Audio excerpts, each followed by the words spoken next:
Bonjour et bienvenue sur le site quatditlabible.com. Aujourd'hui, La vie de vainqueur de Watchman Nee, en version audio en français. chapitre 5. Comment faire l'expérience de la vie de vainqueur? Référence biblique, chapitre 2, verset 20. Au cours de ces dernières soirées, nous avons vu quel genre de vie nous vivons et quel genre de vie Dieu requiert de nous. Nous avons vu la façon dont l'homme vainque et la façon dont Dieu vainque.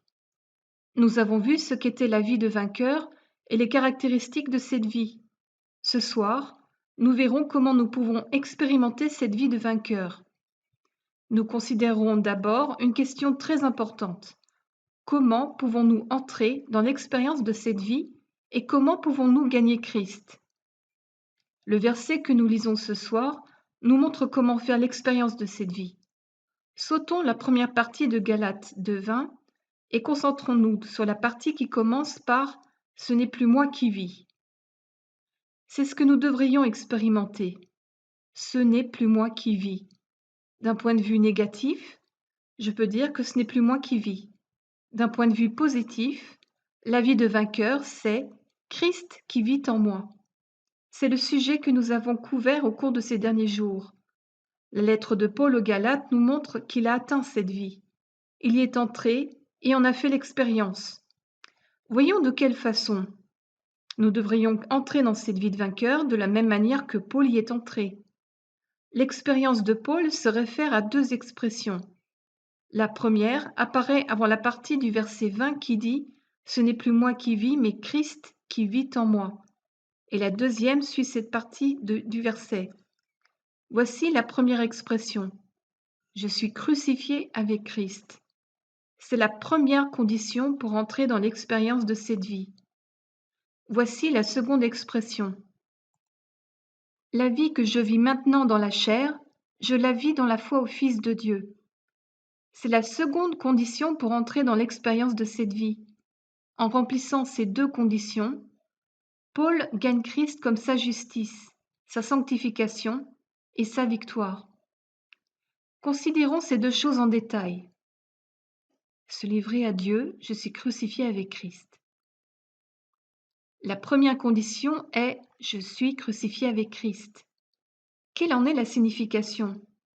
Pourquoi devons-nous être crucifiés avec Christ avant de pouvoir avoir cette vie de vainqueur? Frères et sœurs, combien de personnes vivons-nous aujourd'hui? Nous savons que dès que nous croyons, le Seigneur vit en nous. On lit dans 2 Corinthiens 13, verset 5, « Ne reconnaissez-vous pas à l'égard de vous-même que Jésus-Christ est en vous, à moins que vous ne soyez pas désapprouvés ?» Nous qui avons cru au Seigneur savons que l'épreuve n'est pas un échec. Il est indiscutable que le Seigneur est en nous. Mais malheureusement, le Seigneur n'est pas le seul à vivre en nous. Nous-mêmes y vivons aussi. Si nous voulons connaître le Seigneur comme notre victoire, nous devons partir, c'est-à-dire lâcher prise. Si nous nous retirons, nous ferons l'expérience de la vie de vainqueur. Hier, une sœur m'a demandé comment elle pouvait avoir la vie de vainqueur. Ma réponse fut qu'elle devait se reloger. Si deux familles vivent dans la même maison et qu'elles ne s'entendent pas bien, la seule solution est que l'une de ces deux familles déménage. La question n'est pas de savoir si nous avons Christ en nous ou pas, car à la minute où nous avons cru, Christ a commencé à vivre en nous. La question n'est pas de savoir s'il est en nous ou pas, la question est de savoir si nous avons déménagé ou pas. En tant que colocataires, nous sommes très sales. Nous avons comme toutes sortes de péchés. Dès que nous déménageons, tout ira bien. Donc, la première condition est que nous déménagions. Il faut nous reloger.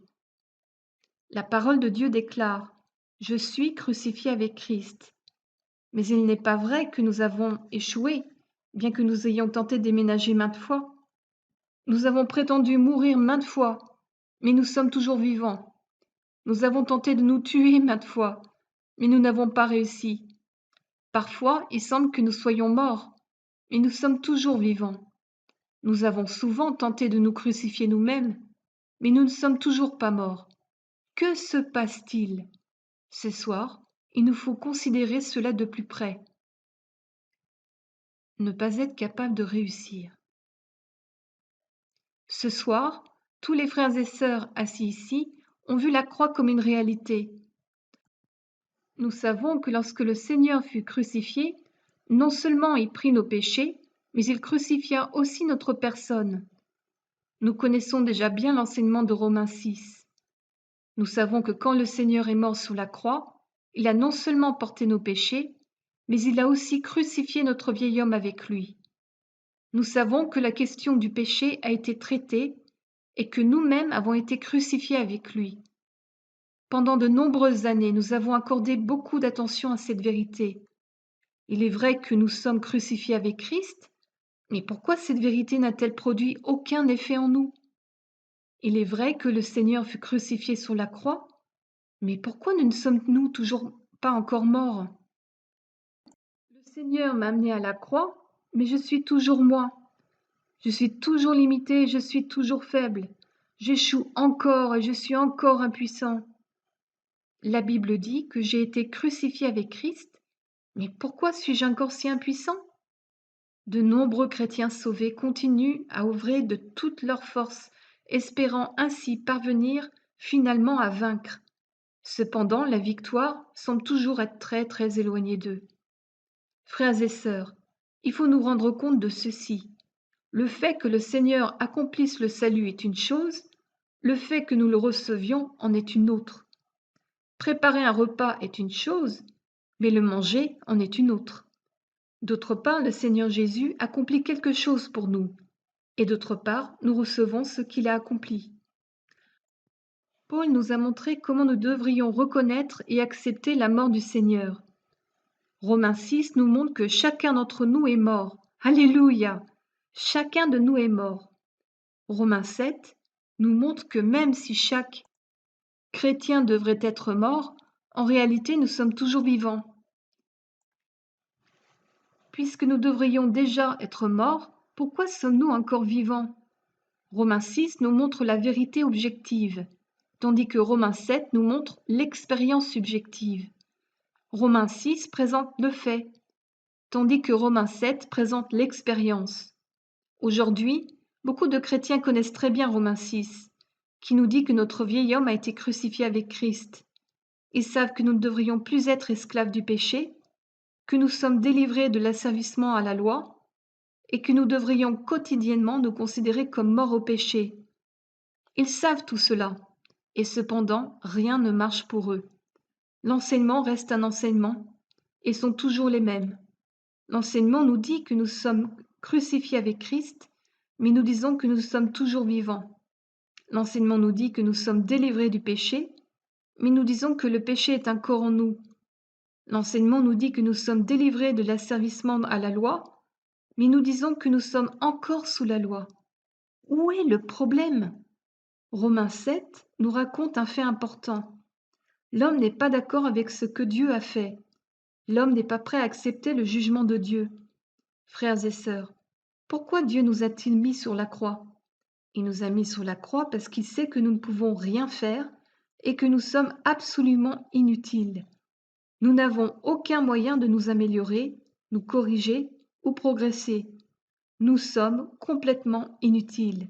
Il n'y a pas d'espoir pour nous, à part le fait d'être crucifiés. Un jour, je tapotais l'épaule du frère Tsong Chu-Tsi en disant « Tsong Chu-Tsi est corrompu au plus haut degré. Il est corrompu au plus haut point.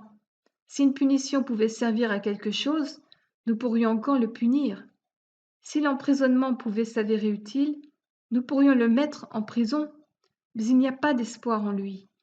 La seule chose à faire est de l'exécuter.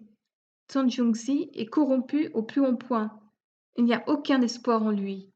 La seule chose à faire est de le crucifier. Vous et moi sommes aussi corrompus que Tsong Chu-Li. Par conséquent, nous ne méritons que d'être crucifiés. La croix n'est rien d'autre qu'une estimation de nous-mêmes. La croix nous jauge et détermine que nous ne méritons que la mort. Dieu juge que nous ne méritons rien d'autre que la mort. Dieu juge que je dois mourir. Si nous réalisons que la croix rend compte de la façon dont Dieu nous voit, si nous savons que nous sommes absolument inutiles, que nous ne sommes même pas capables d'avoir des pensées justes, nous reconnaîtrons que nous méritons de mourir. Dieu dit que nous ne méritons que la mort et que nous sommes complètement inutiles. Mais voulons-nous quand même toujours produire quelque chose de bien par nous-mêmes? Récemment, le gouvernement chinois a annoncé une nouvelle loi sur la prohibition de l'opium. Quiconque passe un traitement obligatoire et continue à prendre de l'opium sera exécuté. Supposons qu'une personne consomme de l'opium depuis très longtemps. Elle est passée par un traitement obligatoire, mais se remet de nouveau à consommer de l'opium. Quand le gouvernement découvrira cela, cette personne sera mise à mort. À votre avis, que va faire cette personne? Puisqu'elle va être exécutée, essayera-t-elle de trouver un médecin de Shanghai qui lui fera quelques piqûres pour la désintoxiquer, même si sa mort est prévue pour le jour suivant? Ce serait absurde. Un criminel qui a été condamné à mort ne pense plus à s'améliorer. Il n'y a plus besoin de progresser. Tout ce qu'il attend, c'est la mort. Dieu dit que nous ne méritons que la mort et qu'il n'y a aucun moyen de nous améliorer ou de nous corriger. Nous ne pouvons plus faire de progrès. La décision finale de Dieu est que nous devons mourir. Nous ne méritons pas autre chose. Nous pensons qu'avant d'être sauvés, nous ne pouvions nous améliorer, nous corriger, ni faire des progrès par nous-mêmes, et qu'il nous fallait lâcher notre passé. Mais maintenant que nous sommes sauvés, nous pensons que nous devrions essayer de nous améliorer, de nous corriger et de progresser par nous-mêmes afin de contenter Dieu. Par conséquent, après notre conversion, nous décidons à être bons. Frères et sœurs, combien de fois avons-nous pris la résolution d'être bons? Combien de fois avons-nous réussi à être bons? Nous avons fait de nombreuses promesses spirituelles à Dieu. Nous lui avons dit que nous obéirions à telle ou telle de ses paroles. Nous avons promis de nous lever de bonne heure le matin et d'être zélés le jour suivant. En dépit de toutes nos promesses, cependant, à quoi sommes-nous parvenus? Une sœur occidentale dit qu'elle avait promis à Dieu plus de 30 choses, qu'elle n'avait respecté aucune de ses promesses. Nous n'avons pas accepté la façon dont Dieu nous voit, nous juge. Nous avons déjà été condamnés à être exécutés. Mais nous essayons encore de trouver un médecin. Que signifie la croix? La croix exprime le désespoir de Dieu face à l'homme. La croix nous dit que Dieu a abandonné tout espoir en l'homme. Que signifie la croix? La croix nous dit que Dieu proclame: je ne peux améliorer l'homme, je ne peux le corriger, je ne peux lui faire aucun progrès, je ne peux que le crucifier. Le plus étonnant est que nous connaissons déjà ce fait. Nous savons déjà que Dieu nous considère comme étant sans espoir et que nous ne méritons que la crucifixion. Mais en même temps, nous pensons encore que nous ne sommes pas si mauvais. C'est pourquoi chaque jour nous prenons des résolutions. Nous déclarons: Dieu, je promets de faire telle ou telle chose. À partir de maintenant, je ne me mettrai plus en colère. Mais aucune de ces promesses n'est tenue. Parfois, nous pensons que nos résolutions ne sont pas assez fermes, et nous essayons de faire mieux la fois suivante. Nous prenons davantage de résolutions, et après nous être mis en colère, nous jurons que cela ne se reproduira pas. Mais nous nous retrouvons de nouveau en colère, et nous prenons une troisième résolution. C'est de cette manière que vivait Paul. Car le vouloir est avec moi, mais la capacité de faire le bien ne l'est pas. Romains 7, verset 18. Il prenait toujours des résolutions, échouait, prenait des résolutions, et ainsi de suite. Or, il ne s'agit pas seulement de la vie de Paul, mais de l'expérience fréquente de beaucoup d'entre nous aujourd'hui. Frères et sœurs, avons-nous fini de prendre des résolutions? Dieu sait que nous ne méritons que la mort et que nous sommes absolument inutiles. Il dit qu'il n'y a pas d'espoir en nous. Que signifie être crucifié avec Christ? Cela signifie que Dieu a perdu espoir en nous et que nous avons aussi perdu tout espoir en ce qui nous concerne.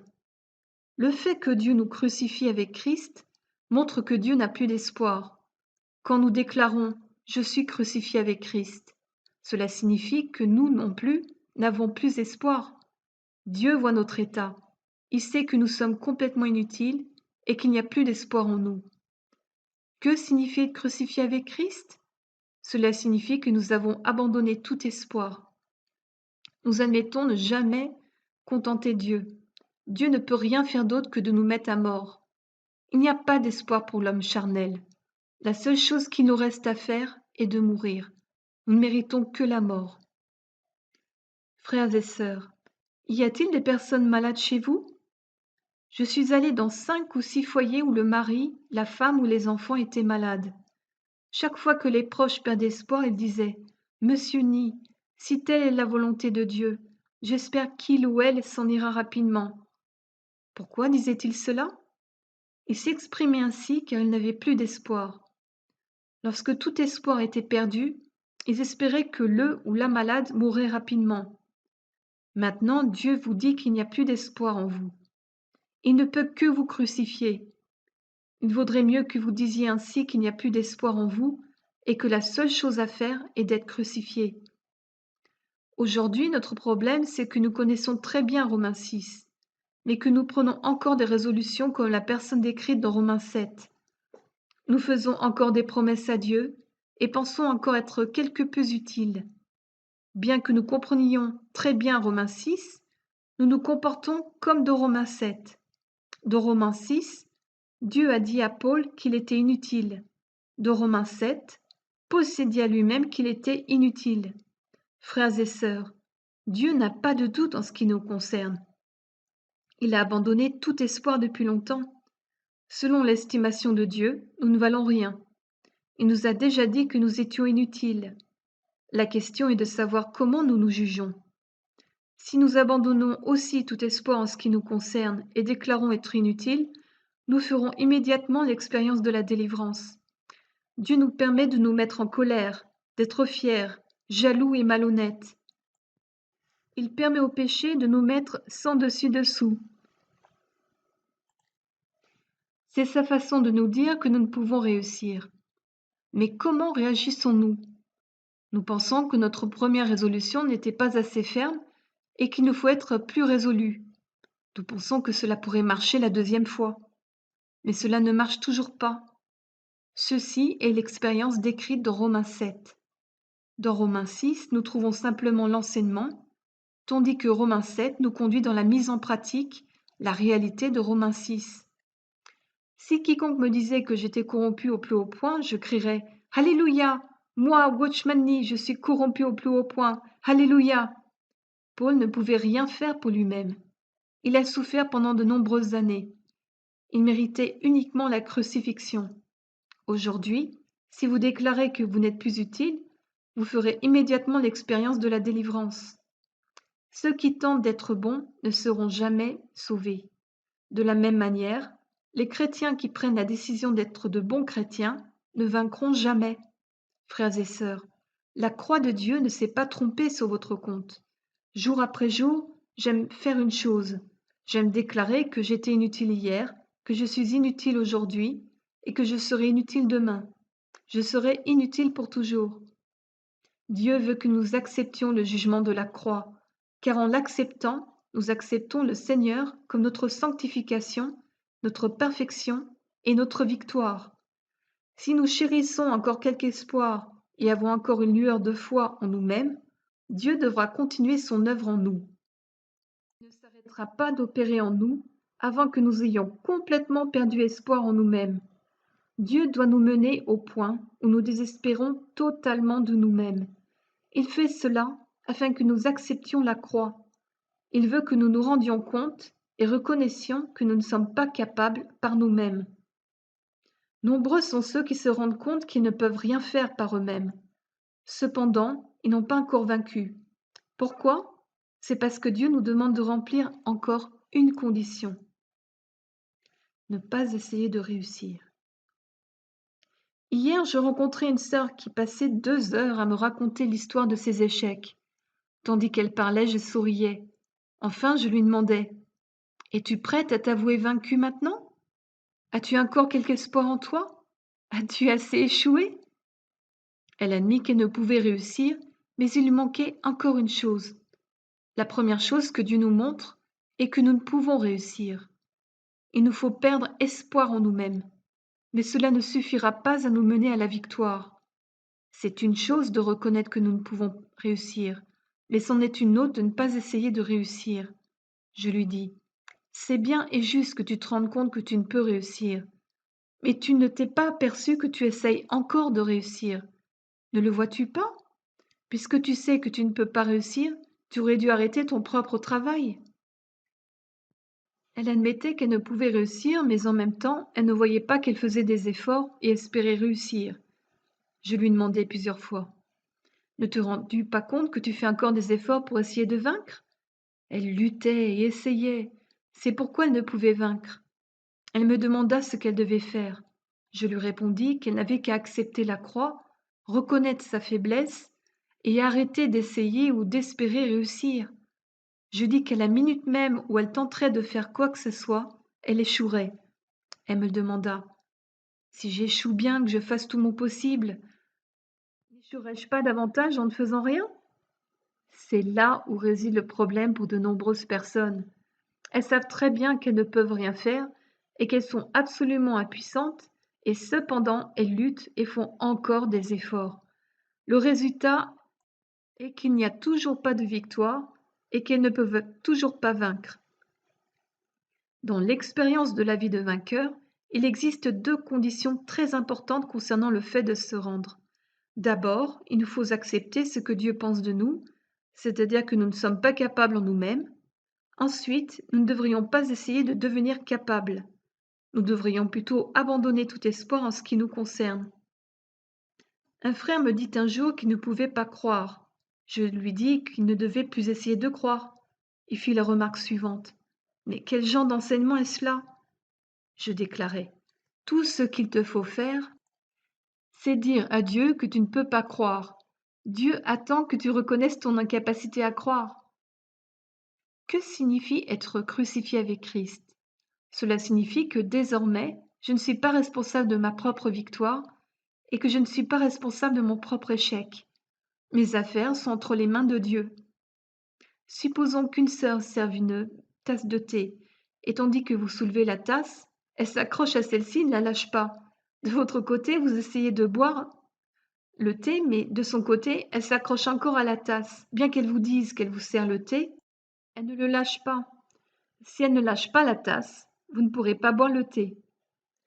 Que signifie être crucifié avec Christ? Premièrement, lâcher prise. Deuxièmement, ne pas essayer de diriger. Vous devriez dire à Dieu, à partir de maintenant, je m'offre à toi.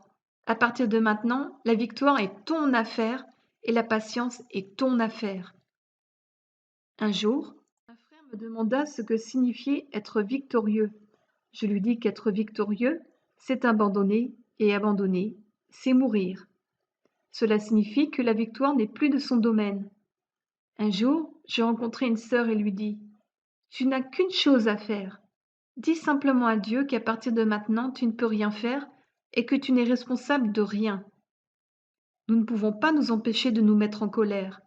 Nous ne pouvons pas nous contenir ni capituler. À partir de maintenant, nous devrions abandonner et ne plus nous soucier ou nous occuper de rien. Quand nous venons à Dieu, nous lui disons souvent que nous ne pouvons pas réussir ou que nous ne pouvons rien faire. Cependant, lorsque nous nous éloignons de sa présence, nous reprenons tout nous-mêmes. Frères et sœurs, quoi que nous apportions à Dieu lorsque nous venons à lui, nous devons le lui laisser avant de quitter sa présence. Ceux qui savent abandonner les choses à Dieu font l'expérience de la délivrance. Un jour, je remis un manuscrit à une sœur et lui demandai de le transcrire, mais en partant, je pris le manuscrit avec moi. Bien qu'elle fût prête à faire les copies, elle n'avait aucun moyen de les faire. Cela illustre la façon dont nous prions aujourd'hui. Nous disons avec notre bouche, Seigneur, je t'en prie, aide-moi. Mais après avoir prié, nous reprenons tout nous-mêmes. C'est pourquoi la chose la plus importante est de lâcher prise. Il nous faut dire, Dieu, je ne peux pas vaincre et je n'ai pas l'intention de vaincre. Je n'essaierai pas non plus de vaincre. C'est cela être crucifié avec Christ. Comme c'est merveilleux. Je suis crucifié avec Christ. Lorsque vous vous réveillez le matin, Satan peut vous dire que vous ne valez rien, que vous n'avez pas changé dans tel ou tel domaine. Alors vous vous attristez peut-être. Cependant, qu'allez-vous faire? Vous devriez dire, je sais depuis longtemps que je suis corrompu au plus haut point. J'ai abandonné tout espoir en moi-même. Je n'ai l'intention de faire aucun progrès en moi-même. » Si vous dites cela, vous vous sentirez bien immédiatement. C'est très étonnant. Ce n'est pas une question de changement, mais d'échange. Vous devez vous emparer de ce que Dieu a accompli. Si vous aviez été de quelque utilité, Dieu ne vous aurait pas crucifié. Dieu vous a mis à la croix et vous a mis en Christ, car vous êtes corrompu au plus haut degré. C'est pourquoi vous devriez lâcher prise. Que devriez-vous faire sur le plan pratique? Vous devriez dire: Dieu, je ne peux m'améliorer, et je n'ai pas l'intention de m'améliorer. Seigneur, à partir de maintenant, j'en ai fini. Je n'essaierai plus de réussir, et je n'ai pas non plus l'intention de réussir. Frères et sœurs, osez-vous lâcher prise? J'ai mentionné l'histoire du médecin qui fumait des cigarettes. Il avait plus de 70 ans et luttait contre ce problème depuis des années. Un jour, au cours d'une réunion, il commença à parler de sa lutte contre le tabac. Un jeune homme qui connaissait le Seigneur déclara: « Si j'étais vous, je ne lutterais pas. » Le vieil homme répliqua: « Si je ne peux m'arrêter même en luttant, ne serait-il pas plus difficile d'arrêter sans lutter ?» Le jeune homme répondit: « Non, si j'étais vous, je dirais à Dieu: je ne peux m'arrêter de fumer, tu arrêtes à ma place. » Le vieil homme pensa que les paroles du jeune homme étaient sensées, et il fit ainsi. Il dit à Dieu: « Je ne peux m'arrêter de fumer. Je ne lutterai plus, Seigneur. Œuvre en moi, j'abandonne. Je t'en prie. Arrête à ma place. » Chaque jour, il fumait entre 12 et 20 cigarettes, et ceci depuis 50 ans. Il s'abandonna donc à Dieu le jour même, et le lendemain, il déclara qu'il s'était pour la première fois réveillé sans penser à fumer. Frères et sœurs, si vous pensez pouvoir devenir saint, vous échouerez sûrement. Si vous pensez pouvoir devenir parfait, vous échouerez sûrement. Si vous pensez pouvoir devenir patient, vous échouerez sûrement. Dieu nous voit comme étant absolument impossibles à réparer ou à améliorer. Pouvez-vous dire avec Paul que vous êtes crucifié sur la croix? Vous êtes corrompu au plus haut point et inutile, et vous ne méritez que d'être cloué à la croix. C'est ce que Paul a voulu dire. Quand j'étais à Pékin, je demandai à un frère s'il était un homme fini. Il répondit: « Grâce soit rendue au Seigneur, je suis un homme fini. » C'est une qualification de base. Nous devons voir devant Dieu que nous sommes complètement inutiles et qu'il nous est impossible de nous améliorer ou de nous corriger. Tout ce que nous avons à faire est de dire au Seigneur: « À partir de maintenant, je m'en remets à toi pour tout. Tu fais tout à ma place. » Quelques frères et sœurs reconnaissent qu'ils ne peuvent réussir. Ils reconnaissent qu'ils sont finis et qu'ils ont été crucifiés avec Christ. Mais pourquoi n'ont-ils pas encore vaincu? Pourquoi échouent-ils encore? Pourquoi ne sont-ils pas encore parvenus à la victoire? Frères et sœurs, il existe une autre parole que nous ne devons pas oublier. La foi, la vie que je vis maintenant dans la chair, je la vis dans la foi au Fils de Dieu. Je suis crucifié avec Christ, je suis fini. Dieu dit que je suis corrompu au plus haut point, et je le dis moi aussi. J'ai dit que je suis absolument inutile, et je dis aussi que je suis absolument inutile. Dieu dit que je ne mérite que la mort, et je dis aussi que je ne mérite que la mort. Ce n'est plus moi qui vis, mais Christ qui vit en moi. Cela est certain, c'est un fait que ce n'est plus moi qui vis, et c'est un fait que Christ vit maintenant en moi. Pourquoi n'est-ce plus moi qui vis? 2 moins 1 égale à 1. Lorsque l'on soustrait Adam, il ne reste bien sûr que Christ. Auparavant, les deux vivaient ensemble. Maintenant, l'un a déménagé, et Christ est le seul qui reste. C'est un fait. Mais comment ce fait peut-il se manifester? Uniquement par la foi. La foi dans les actes de Dieu.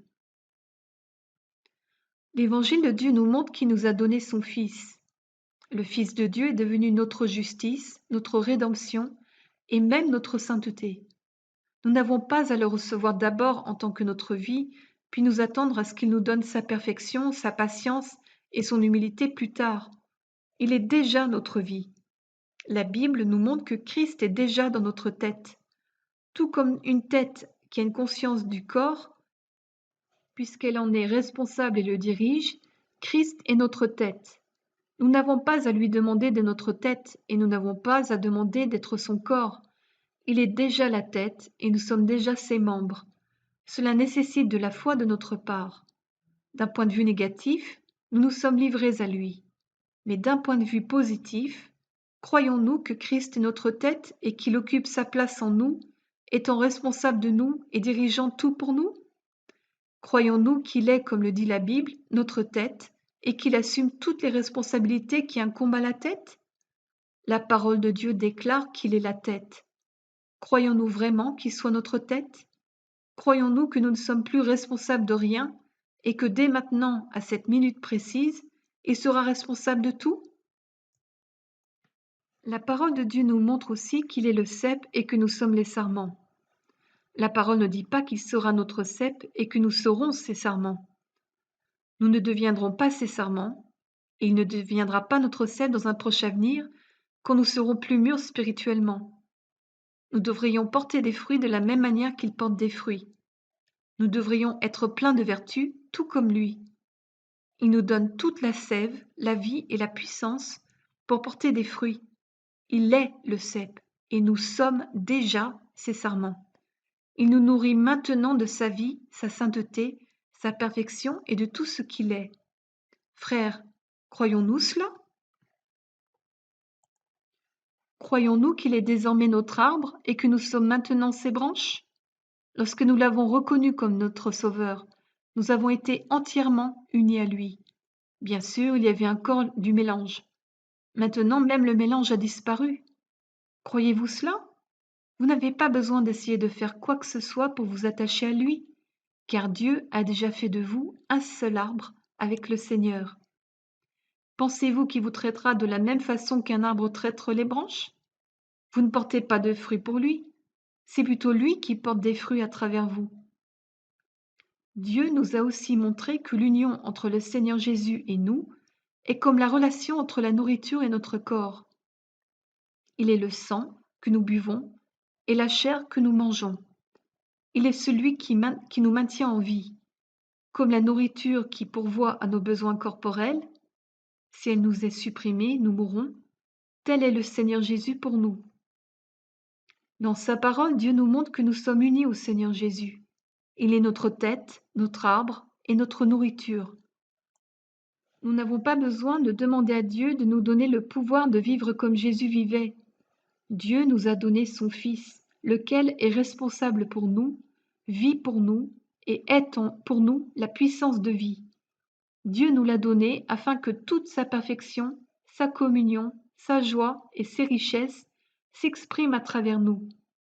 Dans le passé, nous ne comprenions pas cette vérité et nous tentions de construire notre propre sainteté et ce faisant, renions la sainteté de Dieu. Maintenant, d'un point de vue négatif, nous avons arrêté d'œuvrer par nous-mêmes. Mais ce n'est pas assez. La parole de Dieu déclare que Christ nous a donné sa vie. Il nous faut croire qu'il est notre vie. À travers nous, il peut exprimer tout ce qu'il possède. Il nous donnera tout ce dont nous avons besoin. Il nous faut croire que c'est un fait acquis.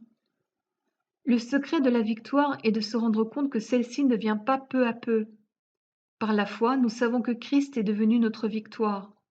La victoire est simplement Christ, et la foi est la conviction que Christ est en nous.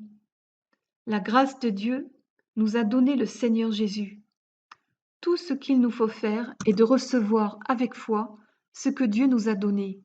Ensuite, la vie de Christ, sa puissance, sa liberté et sa sainteté seront manifestées en nous. Cette union mystérieuse a été accomplie par Dieu. Il a fait nôtres les richesses insondables de Christ. Croyons-nous cela? Croyons-nous que tout ce qui est à Christ est maintenant à nous? Croyons-nous que Dieu nous a donné sa sainteté, sa perfection, sa vie, sa puissance et ses richesses? Dieu nous a unis à lui et a fait de lui notre tête, notre arbre et notre nourriture. Maintenant, il est notre justice, notre sainteté et notre rédemption, et il vit sa vie à travers nous. Croyons-nous cela? Dieu nous invite à croire et nous ordonne de croire que nous sommes unis au Seigneur comme lui-même est uni à Dieu. Dans une telle union, toute sa patience, son humilité, sa pureté et sa bonté deviennent les nôtres. Tout comme nous avons cru qu'il est notre justice, il nous faudrait désormais croire qu'il est notre sainteté. Frères et sœurs, nombreux sont ceux qui ont échoué dans ce domaine précis. Ils connaissent la façon dont Dieu vainque, mais ils n'ont pas la foi. Ils savent qu'ils n'ont pas la puissance, mais ils ne reconnaissent pas la puissance de Christ. Ils reconnaissent la corruption complète de leur propre chair, mais ils ne voient pas que Dieu leur a donné en cadeau les richesses de Christ. Comment recevons-nous un cadeau? Nous n'avons rien à faire, sauf recevoir. Quand nous croyons en la parole de Dieu, nous recevons sa grâce. C'est cela l'Évangile. Quand nous recevons par la foi, le Saint-Esprit fait de notre foi le point de départ des miracles de Dieu. Si un homme n'a jamais fait l'expérience de la puissance de Dieu, ce sujet ne lui dira rien. Mais ceux qui en ont fait l'expérience connaissent la réalité de cette foi. Quand nous croirons que tout ce qui est en Christ est à nous, le Saint-Esprit fera en sorte que tout ce qui est en Christ soit à nous. Quelle bonne nouvelle! Tout ce qui est à Christ devient nôtre par la foi. Par la foi, la vie parfaite de Christ s'exprime jour après jour à travers notre corps mortel. Par la foi, non seulement ce n'est plus moi qui vis, mais c'est aussi Christ qui vit en moi. Sans l'ombre d'un doute, Christ vit en nous et pour nous. Mais cela ne peut se produire que par la foi. Croire que l'on a reçu. Frères et sœurs, Dieu ne peut pas nous dire de croire ce qui est incroyable. Quelques frères et sœurs lâcheront prise et abandonneront quand vous leur demanderez de le faire, mais ils ne peuvent pas croire. Tout en affirmant qu'ils croient, ils disent qu'ils préfèrent attendre et voir pendant quelques jours. Il est vrai que lâcher prise est une étape importante, mais une étape plus importante encore consiste à permettre au Seigneur Jésus d'exprimer sa victoire à travers nous. Une fois que nous lâchons prise, nous devrions croire. Dieu déclare que si nous croyons que le Seigneur est mort pour nous sur la croix, il nous donnera la vie éternelle, et si nous croyons que le Seigneur vit en nous, il nous donnera la vie de vainqueur. Je sais que beaucoup ont échoué là. Ils ne peuvent pas croire que le Seigneur vit en eux, et ils ne peuvent pas croire que le Seigneur a vaincu pour eux. Lorsque je demandais à une sœur si elle avait lâché prise, elle me répondit que oui. Lorsque je lui demandais comment, elle me dit « Je déclare à Dieu que je ne peux rien faire, je ne m'en occuperai plus de rien. À partir de maintenant, que je sois victorieuse ou que j'échoue, je lui remettrai tout. » Cependant, si vous demandiez à cette sœur si elle avait fait l'expérience de la victoire, elle répondait qu'elle n'osait rien dire. Pourquoi n'osait-elle rien dire? Elle répondit qu'elle ne sentait pas qu'elle avait vaincu et qu'elle n'avait pas vu le résultat de la victoire. Je lui dis que si elle croyait en les actes de Dieu et si elle croyait que le Seigneur Jésus était la victoire et vivait en elle, elle devrait croire immédiatement qu'elle a vaincu. Mais si elle s'attendait à des résultats, elle ne ferait jamais l'expérience de la victoire. Frères et sœurs, on reçoit la grâce pour vaincre comme on reçoit la grâce du pardon. Nous racontons à un pécheur que Jésus est mort sur la croix pour lui et que quand il croira, ses péchés seront pardonnés. Si cette personne croit, ses péchés seront sûrement pardonnés. Si vous lui demandez si oui ou non elle a cru, elle peut répondre que oui. Mais si vous lui demandez si oui ou non ses péchés sont pardonnés, elle répondra peut-être non. Comment est-ce possible? Elle dira peut-être: j'ai entendu dire que lorsqu'un homme est pardonné de ses péchés, il a la joie et la paix. Je les ai pas encore. Il me faut m'agenouiller et prier jusqu'à ce que j'ai la joie et la paix. C'est alors que je pourrais dire que mes péchés sont pardonnés. Si quelqu'un tient de tels propos, vous lui direz sûrement: même si tu te mets à genoux et pries pendant 1 an pour avoir la joie et la paix, tu ne les obtiendras pas. Tu auras la joie et la paix quand tu croiras qu'elles viendront en toi. De même, si vous remplissez la condition pour que Dieu vous donne la victoire, si vous lâchez prise, si vous abandonnez et si vous perdez espoir en vous-même, vous pouvez croire immédiatement que vous avez reçu la vie de vainqueur. Le Fils de Dieu exprime sa victoire à travers nous. Une fois que vous croyez, le résultat suivra. Mais si vous attendez que le résultat arrive, vous ne verrez jamais ce résultat, même en vous agenouillant pour prier. Frères et sœurs, si vous voulez attendre le résultat avant d'oser dire que vous avez la vie de vainqueur, vous croyez votre propre expérience et non pas la parole de Dieu. Frères et sœurs, une fois que nous avons cru à la parole de Dieu, l'expérience suivra, les sentiments suivront et la victoire suivra. Paul n'a pas dit qu'il sentait qu'il avait vaincu. Il a déclaré « La vie que je vis maintenant dans la chair, je la vis dans la foi au Fils de Dieu. » Bien que vous sentiez peut-être froid et que vous avez l'impression qu'il n'y a rien de réjouissant, vous pouvez toujours rendre grâce au Seigneur en disant « La vie que je vis maintenant dans la chair, je la vis dans la foi au Fils de Dieu. » Je peux paraître en bonne santé et vigoureux, mais en fait, il ne se passe pas un jour sans que je me sente fatigué. Si je me fie à mes sentiments, il n'y a pas un jour qui m'enthousiasme. Chaque jour, quand je me réveille, je me sens froid et indifférent. Satan vient souvent à moi et me dit « Tu n'es pas joyeux. Chaque jour, tu es si froid et indifférent. » Est-ce là ce que tu veux dire par avoir Jésus qui vit en toi? Dans le passé, tu étais froid et indifférent, et maintenant tu es froid et indifférent. Est-ce là l'expérience de la victoire en Christ? Lorsque cela se produit, Dieu me donne toujours une réponse. Je dis à Satan, si je ressens quoi que ce soit, ce sera moi qui vis. Mais si je crois, je vivrai par la foi du Fils de Dieu. Si je ressens quoi que ce soit, ce sera ma chair qui le ressent. Mais si je crois, je vivrai par la foi dans le Fils de Dieu. C'est ma chair qui ressent, mais c'est la parole de Dieu que je crois. Si vous croyez en la parole de Dieu, le Seigneur manifestera sa victoire en vous. Dieu dit qu'aussi longtemps que vous remplirez la condition, Christ manifestera sa victoire pour vous. Vous pouvez donc dire, Dieu, je te rends grâce. Ce que je ressens ne compte pas. Le plus grand mensonge du monde, ce sont mes sentiments. Les sentiments et Satan s'accordent à merveille. Dieu, je te remercie car je peux croire en ta parole et non pas en mes sentiments. Seule la parole de Dieu est réelle. Tous les sentiments sont des mensonges. C'est pourquoi, frères et sœurs, quel que soit le genre de tentation que survienne, ou quoi que vous ressentiez, vous devriez dire « Je vis dans la foi du Fils de Dieu. Je ne porte aucune responsabilité, je lâche prise. » Une fois que vous lâcherez prise et croirez, vous verrez le Fils de Dieu menant la bataille pour vous. Il vaincra pour vous. Le Fils de Dieu a pris votre mauvaise humeur, votre entêtement, votre fierté et votre jalousie. Alléluia!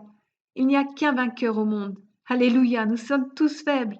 Alléluia! Nous avons tous échoué et nous sommes tous inutiles. Alléluia! Seul le Seigneur est le vainqueur. Alléluia! À travers l'histoire, il n'y a qu'un vainqueur. Alléluia! C'est pourquoi nous nous glorifions dans le Seigneur Christ. Frères et sœurs, qu'avons-nous que nous n'avons reçu? Que pouvons-nous revendiquer? Montrez-vous du doigt les voleurs et les prostituées? Sans la grâce de Dieu, nous serions comme eux. Alléluia! Nous ne sommes pas changés, mais échangés. Frères et sœurs, tout ce que nous avons à faire est de remplir les conditions. D'un côté, nous ne pouvons pas réussir et nous ne devrions pas essayer de réussir. D'un autre côté, nous vivons dans la foi au Fils de Dieu. C'est cela la victoire. Alléluia! Il a tout accompli. Il nous faut demander à Dieu de nous montrer que son Fils a tout accompli et que nous n'avons pris aucune part à son œuvre. Voilà la victoire. Nous vous remercions pour votre écoute et nous espérons vous retrouver sur notre site cadilabible.com.